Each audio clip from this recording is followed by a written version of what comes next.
everybody, I'm Amber Rose, the religious hippie, and I host the podcast A Catholic's Perspective. Join me every 2 weeks as I release episodes targeted towards helping young Catholics navigate their ever-changing secular world while staying strong in their faith. Whether you are a Catholic or not, all are welcome here. So if this is something that interests you, feel free to tune in. You can find A Catholic's Perspective on Spotify, Apple, or wherever you listen to your podcasts. I hope to see you there. Bye!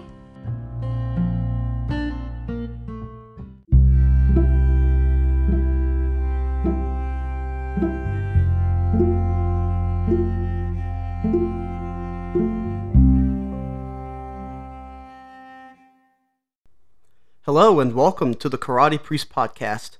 I'm your host, Father Daniel Duplantis. I'm a martial artist, musician, airman, and a priest of the Diocese of Houma-Thibodaux. One of my other passions in life is teaching, especially teaching about the Catholic faith. Catholicism is a very deep faith. Jesus himself told Peter to put out into the deep for a catch. The most significant answers to life's most important questions often lie deep beneath the surface. Many people have questions about their faith. Through this podcast, my aim is to explore these questions and encounter incredible people along the way. Their stories show that God is constantly at work in our lives every single day, sometimes in the ordinary and sometimes in the extraordinary. Some of the topics treated in this podcast may be sensitive or controversial, but their discussion holds the key to truly living as God created us to live, which is to say that He created us to live in authentic freedom, loving Him above all else. Thank you for joining me on this journey of faith, and I hope you enjoy this podcast.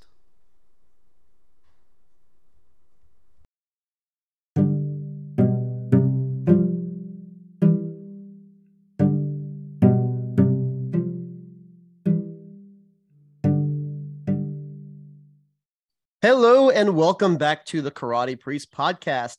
Hey guys, today I'm joined by my producer, Todd Fischer. Todd is joining me today because we'd like to kind of talk about something that happened in the last couple of days, and that is the coronation of His Majesty King Charles III in England. So Todd, welcome back to the podcast. Hi, Father Dan. Glad to be back. You might hear some birds in the background. I'm sitting outside today, so they're chirping away. This beautiful spring day. It looks gorgeous out there. That looks fantastic. It's actually very nice over here in Louisiana as well. We've had some wet days over the weekend, but yeah. As just a little, a little tease for you, Father Dan, I'm just going to go ahead and give you the weather report for Alaska. It's a beautiful spring day there today. 37 degrees is the high. So I think what you're going to be able to look forward to. Is it really? I got to check now because I have the weather for Anchorage on my phone. Right now it's 43 degrees. Oh, it's 43. Okay, yeah.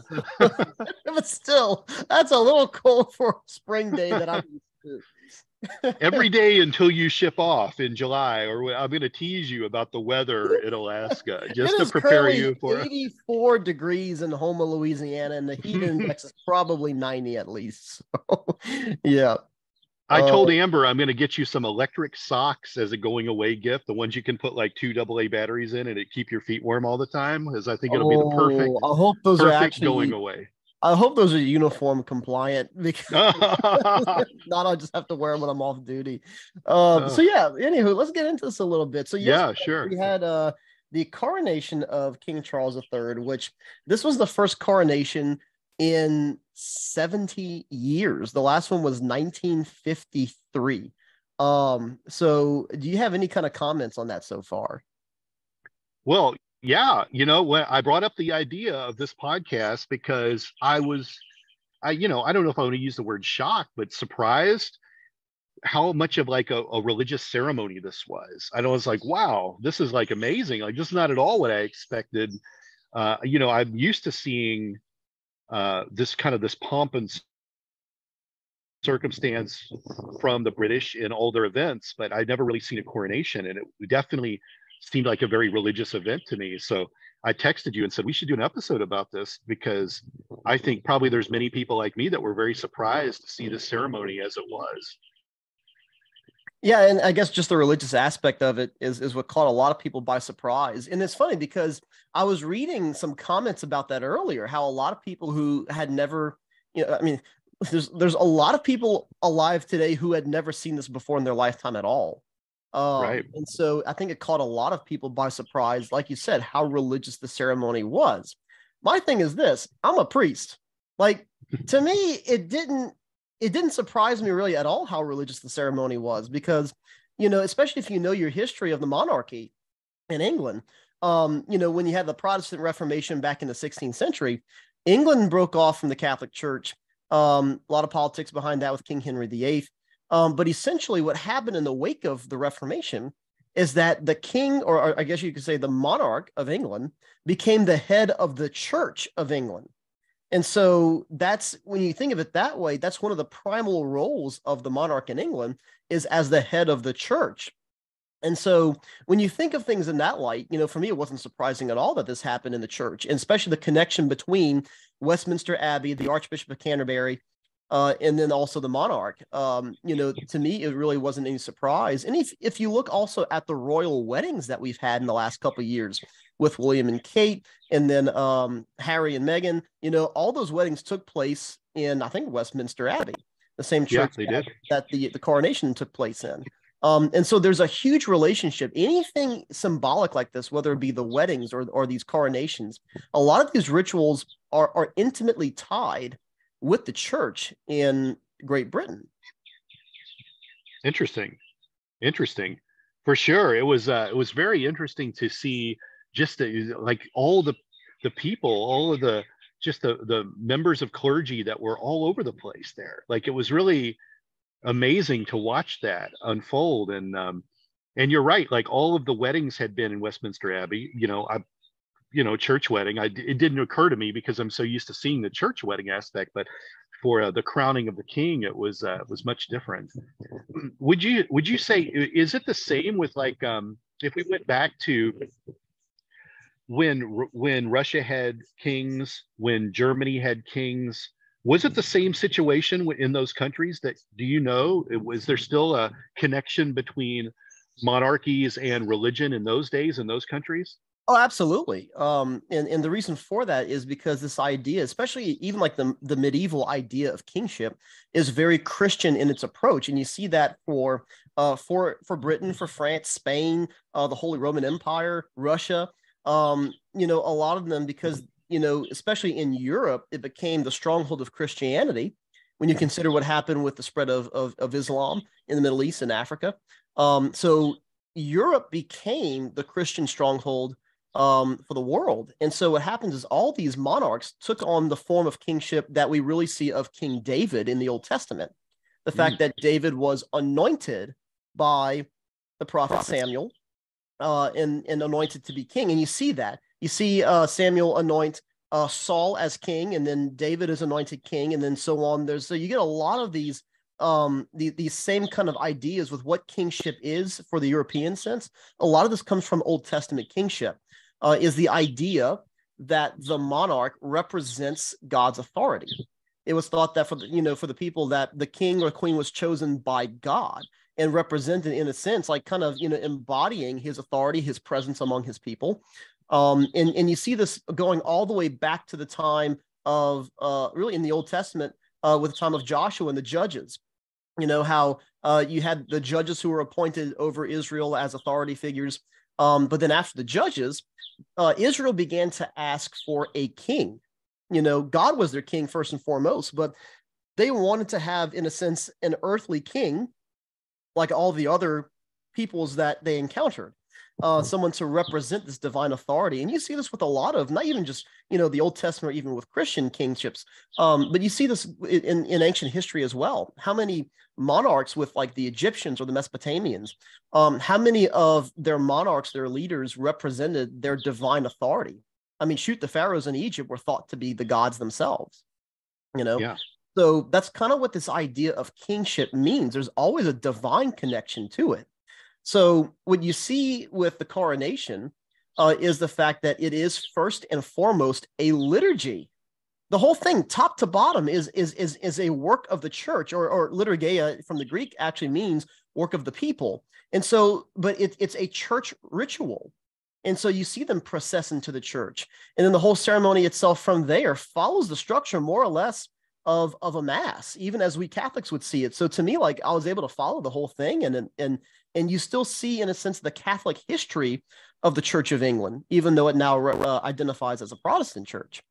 But you see them, they process in. And the song that's being sung as they're processing in is Hubert Parry's I Was Glad, which has been used in several coronations. And part of that, there's a bit of an interlude in that piece that you hear the choir sing Vivat Regina Camilla, and then Vivat Rex Carolus. So saying in Latin, long live Camilla, long live Queen Camilla, and long live King Charles. So you see them processing in. They got the choir singing, and Westminster is known for its choir. And then you have kind of like these introductory rites. They're seated off to the side. But then you have the archbishop who presides over everything, as any archbishop and presiding clergy would. Then there's, after the introductory rites, there's the readings. So you have an epistle reading, which was read by the prime minister. You had I think they may have had some kind of response. You had a Kyrie in there. You had the gospel reading. You had a homily. So in essence, it was top to bottom an actual liturgical rite. And then, just like with an ordination of like a priest or a bishop, you then have the rite of coronation. Or even just like with weddings, you have like your liturgy of the word that's pretty typical for every major church liturgy like this. And then after the homily is when you normally have that special ritual, whether it be ordination or matrimony or coronation in this case. And so that's where they actually do the different rites. Interesting. What's the difference between a theocracy and a monarchy? So theocracy, is that more of a religious form of government more than? Yeah, theocracy is where, like, for example, the religious institution itself governs. So I guess you could say like Vatican City would be a theocracy, because who's the head of the Vatican City state? The Pope, a clergyman, right? The highest clergyman in the Catholic Church. Whereas if you look at a kingdom like what England is, or Great Britain in general, because he's the king of all Great Britain now. In the case of Great Britain, it's not a theocracy because the clergy are not the rulers, right? The clergy focus simply on their job as being ministers, whereas the king symbolizes both religious as well as secular ruling authority. Gotcha. Are there any other theocracies that you can think of outside of maybe what the Vatican represents?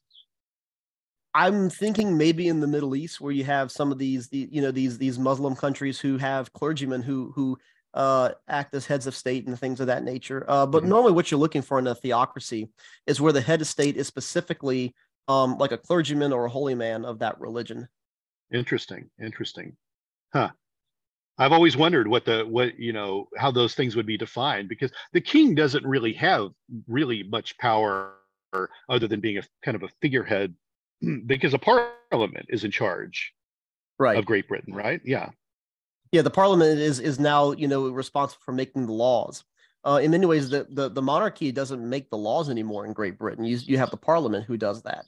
In many ways, I guess the monarchy in Great Britain, I guess, is more of a ceremonial and a symbolic monarchy than it is more functional as it was in the past.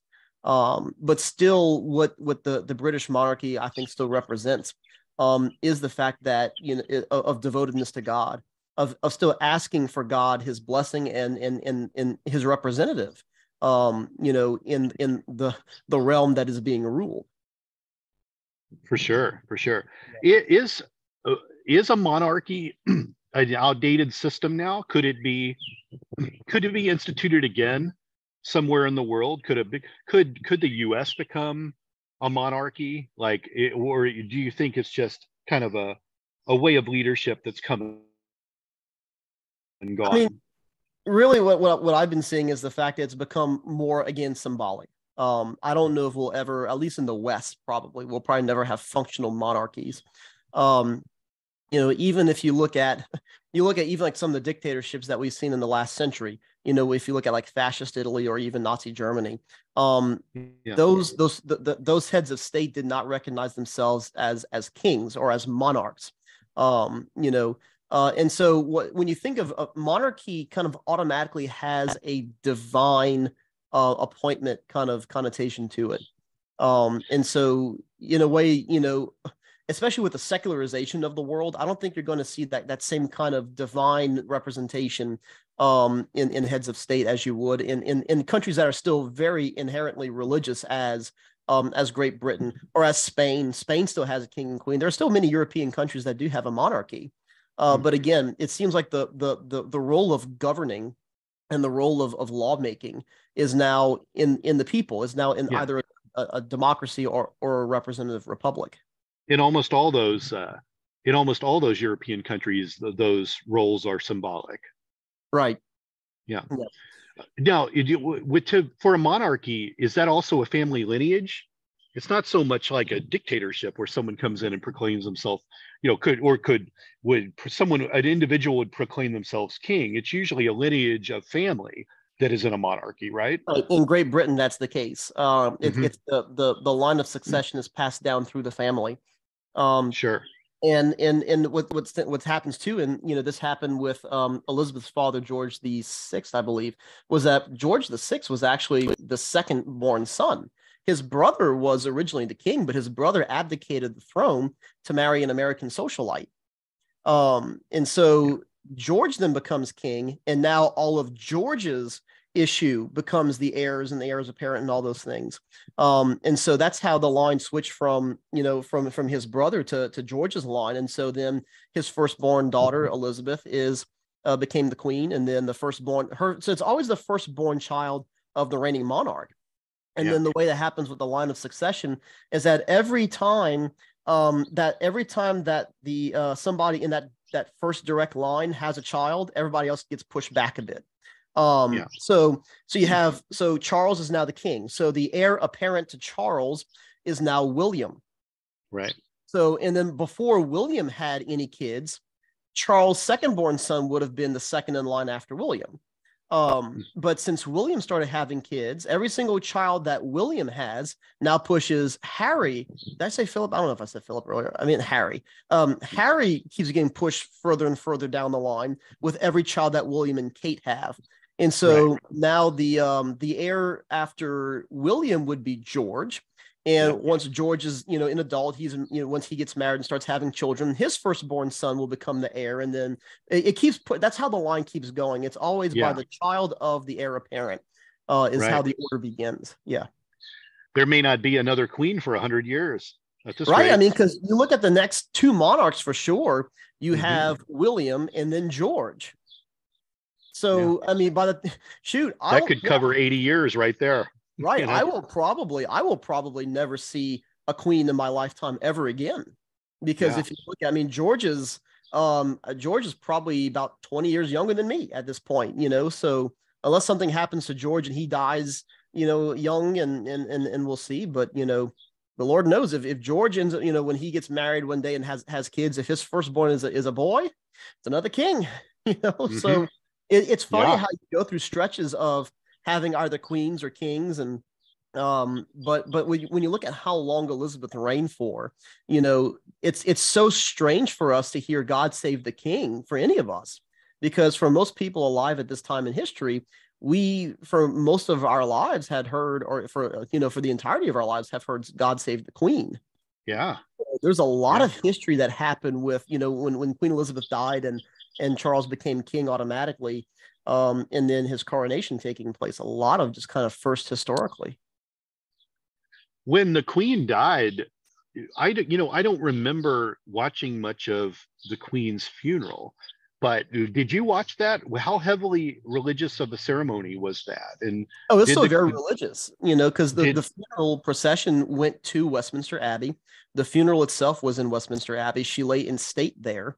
And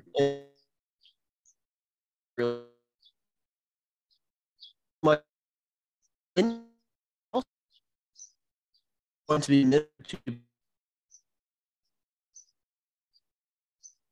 Yeah. So it's a very interesting rite too. I mean, I don't know how much of it you got to watch on the TV, but I did get to watch pretty much the entire liturgy. And the one thing I think of is how much it reminded me of an ordination, just with the symbolism and the different liturgical actions that were being used. The fact that for an ordination, like, we're seated kind of in the congregation, and then we're called forward. And so he's not called to sit in his that's the thing. There's the throne, but then what he was sat in first was what was it called? The chair of destiny or something like that, yeah. So, or the chair of St. Edward, one of those things. And so he wasn't called to sit in that chair, which he would be crowned in, until he had taken his oath.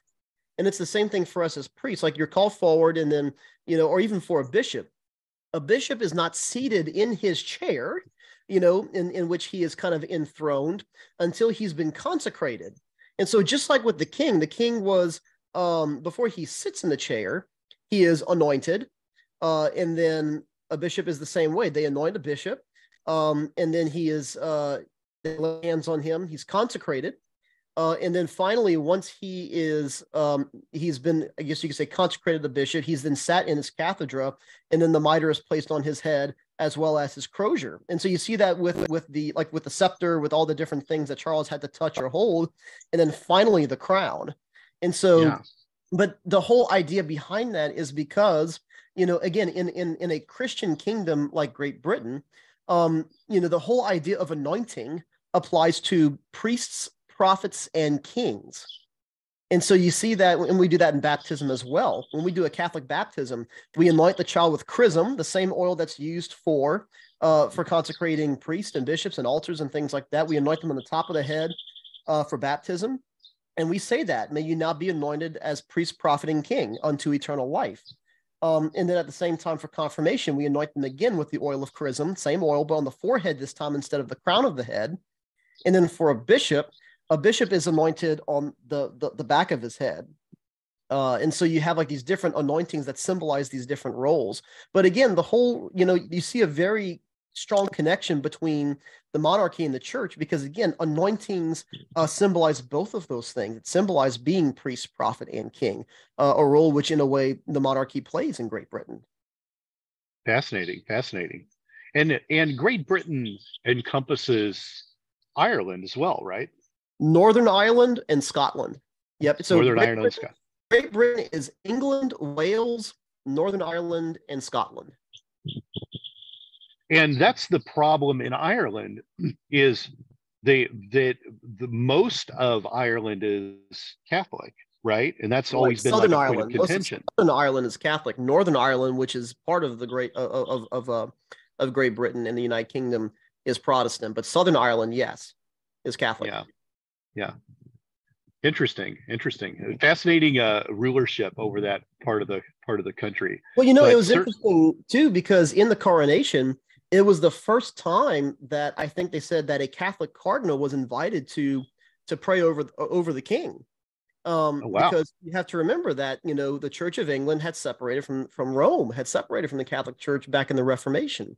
But you see in this coronation a kind of renewed relationship between the UK and the Vatican, because there's a lot of things the Vatican did. So first and foremost, in the processional Welsh cross that they used to process in for the liturgy with, the Vatican had sent a relic of the true cross that Jesus died on to be incorporated into the Welsh cross. And that was basically just kind of on loan for the coronation. I assume it will go back to the Vatican, but the Vatican provided that for the coronation. And then on top of that, you had the Cardinal Archbishop of, I'm trying to remember, of Westminster itself, who was invited to give a part of the prayer at the end of the liturgy. And then also you had Cardinal Parolin, the Vatican Secretary of State, was also there. And so you did have a very big Catholic presence. And you could tell in this particular coronation the reality that Great Britain is diversifying. much more than it had in 1953. And so they recognize that there are more people of different races, different religions. The fact that you had women in such prominent places, both in secular positions as well as positions in the Church of England, because women were allowed to be ordained in the Church of England in the 1990s. So even for Elizabeth's coronation, any clergyman you would have seen was a man. Yeah, for sure. And probably a white man. Probably, but you did see a lot more Afro clergy for this coronation. For this one, for sure. Fascinating. What an interesting time we live in to see this, to witness this, and see these events unfold. We saw the death of a queen, we saw the coronation of a new king. Just really amazing to be seeing this. Yeah, and nobody quite pulls off pageantry like the UK. I've never seen anybody do it, whether it be almost religiously or even militarily. If you ever watch the Queen's, I'm so used to saying the Queen's birthday parade, because that's what it was for the last 70 years. But typically the monarch's birthday parade, even though the birthday is whatever time of year, the parade is always held in June, and that's known as the Trooping of the Colors. And so one of the household guards regiments will get to troop their flag, their regimental flag, in front of the monarch. And that right there is probably one of the greatest, I call it military pageants in the entire world, with the precision that it's executed with. Another one of those similar events happened today in Russia. Today is Victory Day of World War II, victory in Europe. And so every year on May 9th, and we're actually recording this on May 9th today, today Russia held its victory parade, which is probably after the military parade that the UK has for Trooping the Color. Russia's Victory Day parade is probably the next greatest military pageantry event in the world. And yet today was very different, because they had, of all the tanks Russia usually has for their parade, Russia only had one tank, and it was a T-34 from World War II, symbolizing the victory over Germany, because all their other tanks right now are currently fighting or burning in Ukraine. Yeah. Interesting. I think I think we have a whole other podcast about Russia and Ukraine. But I was going to say, I thought that Russia's military parades were always the best ones. I always thought that they, what they could do in Red Square, their show of force in their parades was always really impressive. But I'm a product of the 80s, when we had the fear of war between the U.S. and Russia, and it was I think a lot of those parades were staged to just show their military might. Russia's parades, I would definitely say, are bigger scale wise. Mm-hmm. However, no one to me is nearly as precise when it comes to military drill and ceremony as Britain. When you look at the household guards and all the foot regiments that they have there, the grenadiers, the Coldstreams, all those regiments of foot guards, no one pulls things off with so much precision. Russia is great in terms of moving mass amounts of men and equipment for their parades. However, no one does it so precisely as Great Britain does. Yeah, for sure. Well, all this has been really interesting. I definitely wanted to have a conversation about this and see what you thought of watching that and seeing the history unfold, and maybe you could give some clarification to the listeners as to what was really going on there, and dig a little more into the ceremony. And I love what you had to say about it. Yeah. So kind of one thing that really I thought was interesting with the coronation is once he was anointed, Charles was then invested in several other pieces of attire, and the commentators on ABC, and I was watching the ABC's commentary, which is funny to listen to Michael Strahan, an NFL player, former NFL player, do commentary on the coronation. It seems so out of place, but it was great though. One of the things they noted was that the vesture that Charles wore after the anointing looked very priestly, and there was a reason for that. He wore an outer garment. He wore a stole which it normally symbolizes the office of the priesthood. And it made me think as well. So you have that connection between priest, prophet, king, right? But at the same time, it makes me think back to Jewish weddings at the time of Jesus, because for a Jewish wedding, the husband, the bridegroom, would be dressed like a priest for his wedding day. And in a sense, when you have the ring that is presented to Charles, and then a ring is also presented to Camilla, in a sense, what happened today was the fact that you have the symbolizing of divine authority, but also you have the fact that this was the formal ceremony by which the monarchy of Great Britain takes the country as his bride. And so I thought all those connections were really apparent in the rites and the symbolism of everything that was there. So I was absolutely loving every moment of the coronation. I love things like, pomp and circumstance like that, being both in the military and also as a priest. I love all the ceremony. I think it's wonderful. And to show just how much we're capable of doing, and especially when it comes to our worship of God, because that's what the coronation was first and foremost. It was a liturgy. It was an act of worshiping God. And I think above all else, that's what we have to remember the coronation was. And I think people were struck by that. It kind of perhaps maybe, and I hope it renewed a sense of the divine in the world. But first and foremost, what happened with the coronation wasn't just the crowning of the king. The primary function was that it was an act of worshiping God. Wow. Excellent. Father Dan, thanks for schooling me on the coronation. No, I think it was a great idea. Yeah, it was great to talk about this, because you're right. I think it was such a momentous occasion, again, 70 years in the making at this point. And so great to be able to come and unpack that a bit. So Todd, thank you again for joining me as always. We should have got up at like 6 a.m. and you could have just live streamed your commentary. You could have been the Michael Strahan of just going all day long. We could just run the feed of the coronation with Father Dan commenting on what we're seeing now. Would have been really fascinating. Remind me for William's coronation. We'll do that. For William's coronation, yeah. Let's get together. Let's go ahead and make an appointment now. I'll be 85. Goodness. But thanks for having me on today. It's always a pleasure. And I know we're winding down season 2 here, so I don't have very many more of these I can do with you.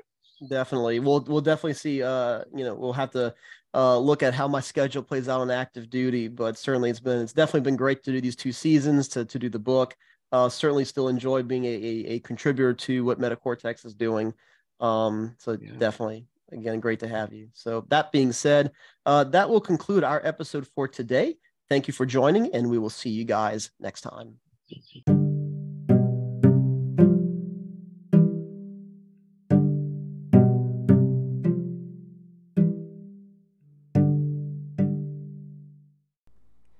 Thank you for joining us for today's episode of The Karate Priest. If you enjoyed this podcast, go ahead and like The Karate Priest on Facebook, follow us on Instagram, and subscribe to the YouTube channel. If you're ever in South Louisiana, come visit me at the Cathedral of St. Francis de Sales in Houma.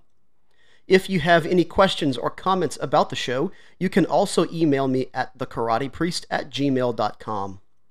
Your questions are welcomed and may be used in future episodes. May the blessing of Almighty God, the Father, and the Son, and the Holy Spirit come down on you and remain with you forever. Amen. A quest is a search for something. And every week, the Quest podcast will show you how we know what we know through interviews with people that have incredible stories of dedication and perseverance. I'm your host, Todd Fischer. Join me in this thought-provoking and inspiring podcast of discovery. Find us anywhere you listen to podcasts.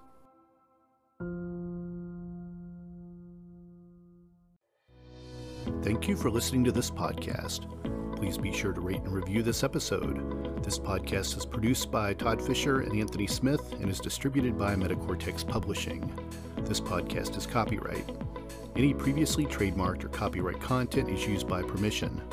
Information and opinions stated in this podcast should not be construed as medical advice. Please be sure and visit the official website for Metacortex Publishing at metacortexpublishing.com or find us on social media for other unique content.